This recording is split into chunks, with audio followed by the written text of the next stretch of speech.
Fala galera, sejam muito bem-vindos. Professora Mariana novamente aqui com vocês e hoje nós vamos iniciar aí, né? Na verdade continuar, porque nós já tivemos uma aula de gases da frente B e hoje nós vamos continuar com a frente B falando aí de termodinâmica. Turma, esse capítulo é um pouquinho extenso em termos de informações, em termos de equações matemáticas. Nós vamos precisar de duas videoaulas, tá bom? Nós estamos na nossa primeira videoaula, nós vamos falar um pouquinho aí de sistemas termodinâmicos envolvendo gás. Nós vamos aprender algumas grandezas físicas novas e para começar tudo isso nós vamos falar da lei zero da termodinâmica, tá? Turma, apesar do nome dizer lei zero da termodinâmica, ela foi a terceira lei descoberta das três. Nós temos a primeira lei da termodinâmica, a segunda e a lei zero da termodinâmica. Apesar do nome fazer sugestão a ter sido a primeira, ou melhor dizendo assim, ter sido a número 1 descoberta para depois vir a primeira lei da termodinâmica, ela foi a terceira. E na verdade, quando a gente fala dela é um pouco até redundante, porque olha só, eu vou explicar para vocês a lei zero da termodinâmica na forma de esquema. Eu tenho três objetos, objeto A, B e C, dentro de um sistema que eu estou representando por essa linha vermelha. Esse sistema está isolado. Espero que você esteja lembrando aí comigo que um sistema isolado é aquele que não há troca de energia ou troca de calor do meio interno com o meio externo ou vice-versa, beleza? Olha só, pega o corpo A, coloco separadinho no sistema também isolado e pega o corpo B. Eu vou chegar à seguinte interpretação. A temperatura do corpo A vai ficar igual à temperatura do corpo B. Professora, por que isso vai acontecer? Porque de forma natural a gente sabe que o calor flui do ambiente ou do material de maior temperatura para o de menor. Isso vai durar um certo tempo, mas depois de atingir o equilíbrio, eu posso dizer que a temperatura do corpo A está igual à temperatura do corpo B. Beleza? Agora eu vou pegar esse corpo A aqui, vou separá-lo novamente e vou colocar em um outro sistema isolado com C. Qual é a conclusão que eu vou chegar? A mesma que eu fiz no sistema anterior. A temperatura de A vai entrar em equilíbrio com a de C e elas vão ficar iguais. O meu sistema aqui vai permitir a troca de calor entre elas, entre esses dois corpos, até eles ficarem iguais. Então, o que a lei zero da termodinâmica diz para mim? Que se dois corpos estão em equilíbrio térmico, eu pego um desses corpos, coloco com o outro corpo e esses também vão estar em equilíbrio. Ou seja, a temperatura de A é igual à temperatura de B, que é igual à temperatura de C. Meio bem redundante, né, gente? Mas é importante porque se cair numa questão de prova, vocês têm que saber. Turma, energia interna do gás. Você tem que lembrar que quando a gente fala de gases, nós temos os gases reais, que é o gás real, e o gás ideal. Ixi, professor, eu não lembro disso não, mas tem que lembrar.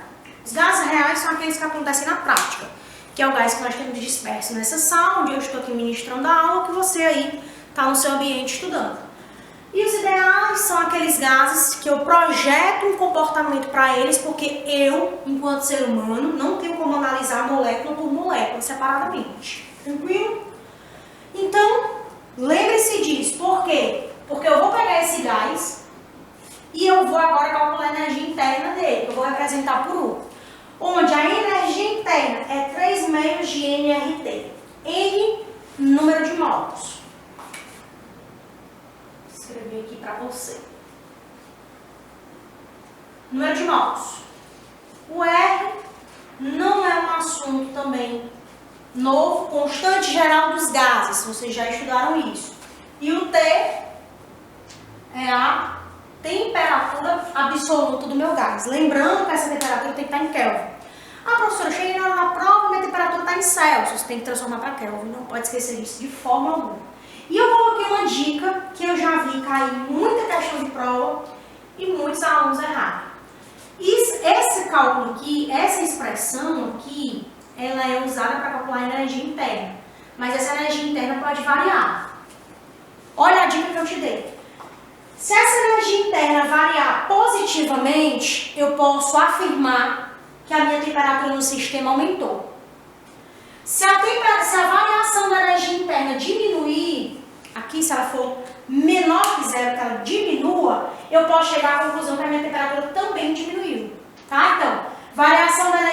positiva, a temperatura aumentou. Variação da energia interna negativa, a temperatura diminuiu. Isso aqui é muito importante. Eu já vi muito aluno perder essa questão de prova simplesmente por não lembrar desse seguinte raciocínio aqui, tá certo? De outra forma, pessoal, é só lembrar que o U e o T, energia interna e temperatura, são diretamente proporcionais. Então, se uma aumenta, a outra também tem que aumentar, beleza? Depois, galera, vamos falar de trabalho, tá? Lembrando que você talvez pense que trabalho apenas seja aplicado nas aulas de mecânica. Onde, olha só, eu tenho um objeto, aplico uma força e esse objeto se desloca do ponto x0 para o ponto x. Eu realizei trabalho? Realizei. Se você aprendeu lá na aula de mecânica. Aqui, o trabalho de um gás, que nós vamos representar na letra tal, está relacionado com a variação do volume. Por isso que o trabalho é a pressão do gás vezes a variação do volume. Onde a variação do volume, como qualquer variação, é sempre o final menos o inicial. Então, variação do volume, volume final, menos volume inicial. Logo, eu posso chegar à seguinte conclusão. Se o meu sistema ele sofreu uma expansão, um aumento de volume, eu posso dizer que meu trabalho é positivo. Isso é matemática básica, tá bom? Se o meu gás, o meu sistema sofreu uma compressão, o sistema do meu gás diminuiu o seu volume, eu posso dizer que o meu trabalho é negativo. Isso aqui, galera, são interpretações que você sempre tem que estar fazendo com equações matemáticas na aula de física.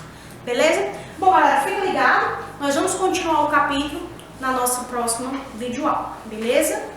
Bem, galera, estamos aqui de volta. Vamos continuar aí, né, a nossa videoaula, nosso conteúdo de termodinâmica. E agora sim, nós vamos falar da primeira e da segunda lei da termodinâmica, tá bom? Olha só, galera, a primeira lei da termodinâmica, ela é representada por todas as explicações de como é que um sistema termodinâmico deve funcionar, ser representado, por assim dizer. E nós costumamos trabalhar a primeira lei da termodinâmica na forma de uma expressão matemática que está aqui para vocês. Que a expressão nos dá a seguinte informação. A variação da energia interna, aquela mesma energia interna que nós estávamos trabalhando na videoaula 1, tá? A variação da energia interna é igual ao calor trabalhado menos o trabalho realizado, tá bom? Então vocês não podem esquecer dessa expressão.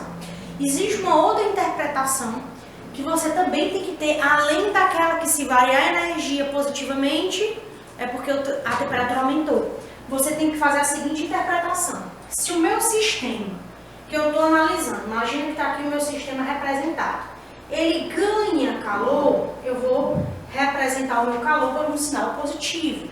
Se o meu sistema perde, libera calor para o ambiente, eu vou representar o calor pela letra Q, negativo. Vocês não podem esquecer disso, beleza? Segunda lei da termodinâmica, e tão cobrada em provas de vestibulares. Turma, a segunda lei da termodinâmica, ela é enunciada por duas relações, na verdade por dois princípios. O princípio número 1 da segunda lei da termodinâmica vai dizer o seguinte: de forma natural, o calor vai fluir do ambiente de maior temperatura para o de menor temperatura de forma natural.